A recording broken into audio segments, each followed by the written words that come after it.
The only individual ever brought to trial in connection with Kennedy's murder, Clay Laverne Shaw, is an intriguing personage with a contentious history. Despite the voluminous literature, relatively little is known about Shaw, quote, one of the most complex and unexplored people connected to the Kennedy case, writes James Eugenio. One of the unexplored facets of Clay Shaw is his early career as a playwright and his sustained passion for drama. Few know of his literary life, and fewer have read his work. It is sometimes noted that as a high school student, Shaw wrote a one-act play, Submerged, 1929, which was successfully produced by amateur theater companies in the 1930s and beyond. Rarely noted is that this play, like the subsequent 3 published plays, A Message from Khufu, 1931, The Cuckoo's Nest, 1936, and Stoker's, 1938, was actually co-authored with H. Stuart Copman, with Shaw using the pen name Laverne Shaw, a variation of his middle name. The unnamed editor of the duo's third play boasts that Submerged is, quote, commonly acknowledged to be one of the best short plays written by an American. It is doubtful if any other one-act play is produced as frequently at this time, unquote. James Kirkwood in 1970 wrote that Submerged, quote, is still widely played. Submerged was first produced by Warren Easton High School in New Orleans, which was also the Harvey Oswald's alma mater, and like the other published plays, was directed by Jesse Tharp of the historic Le Petit Théâtre du Carré. Little is known of co-author Herman Stewart Copman, a fellow playwright and classmate of Shaw's.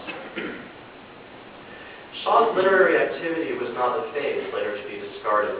The identity of playwright and thespian, a player of roles, was deeply ingrained in Shaw's self-concept, and he held literary aspirations throughout his entire life.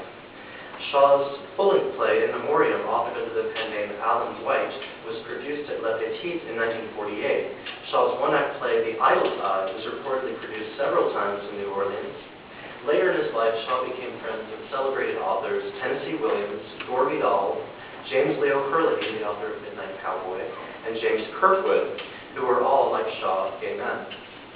Shortly before his retirement, Shaw, who, like the alias Clay Bertrand, spoke fluent Spanish, traveled to Spain seeking permission to translate into English Alejandro Casona's play, The Trees Die Standing, into English, which he did. Retiring early, Shaw, quote, wanted from here on in to devote my life to writing, unquote. Prior to his arrest on conspiracy charges brought about by Jim Garrison in New Orleans, Shaw was laboring on a play about the first Spanish governor of Louisiana. After the trial, Shaw described to Kirkwood his idea of a play about the problem of individuals abusing power and dig at Garrison. Already we note Shaw's fondness of aliases. Though Shaw denied using the aliases Clay Bertrand or Clem Bertrand, deeming the idea of him using an alias ridiculous, he had already used 2 in his literary life. Shaw's early plays tell us about the man, his sexuality, psychology, and politics. What these works reveal about Shaw may support arguments that Shaw was involved to some degree with the conspiracy to assassinate John F. Kennedy. Finally, my reading of the plays in light of Shaw's same-sex desire and masochism will suggest a new way of understanding the Garrison-Shaw trial. The first revealing aspect of Shaw and Cotton's 4 published plays is their homoeroticism, immediately evident in the one-act plays. These plays center on half-dressed, sweaty men trapped in enclosed spaces, a wrecked submarine, an Egyptian tomb, and a boiler room of a ship. A photo accompanying the play Submerged shows 2 chiseled, bare-chested young actors. In the playwright's description, the sailors, quote, bodies glisten with sweat and are smudged with oil and brine, unquote. In A Message from Khufu, set in a dark Egyptian tomb, the 3 young male assistants wear, quote, dirty torn shirts. Stoker's opens with Leon, a, quote, tall, well-built, healthy young man, laboring bare-chested in the boiler room of a ship. Shaw's 1936 3-act farce, The Cuckoo's Nest, features a gay character, the, quote, handsome youth of 24, Barry Cragwell, originally played by Kaufman. Barry is, quote, darkly Byronic in appearance, he knows it and does not attempt to disguise it, unquote. Barry's link to the bisexual English romantic poet Lord Byron is revealing. Moreover, the play suggests that Barry is a sadomasochist. Shaw and Cotton's Wild and Romp follows the exploits of an eccentric Southern family, the Cragwells. Aunt Fanny, her nephew Barry, niece Phyllis, and a servant travel to New York to demonstrate Barry's concerto, but their intended auditor has gone abroad. They make their way penniless into an outdated but charming rooming house to find no one home.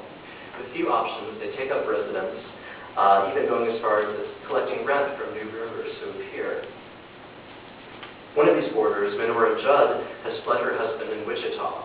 When Barry asks why, Menorah replies that he'll never believe her. Our first clue that there's something a little off-center about Barry arrives when he, quote, smiling wickedly, replies, "I'm a very credulous person. You just don't know." When Menorah reveals, "He struck me," Barry, quote, still smiling, asks, "Once or twice?" Showing his interest in tales of pain. She cozies up to the quirky modernist composer Barry, wishing to, quote, inspire him, but he steadfastly rejects her advances. When Menorah's husband, George, arrives, she refuses to return to Kansas, concocting a tale of romance between Barry and her. Barry assures George that Menorah is lying, but George, unconvinced, charges at Barry, who finally pins the older man to the floor and shouts, "Your wife's nuts. I've never even looked at her emotionally. I wouldn't if I could. Take her away from you? Ye gods, I wouldn't have her. If she's what you like, that's fine, but please understand, she's not what I like."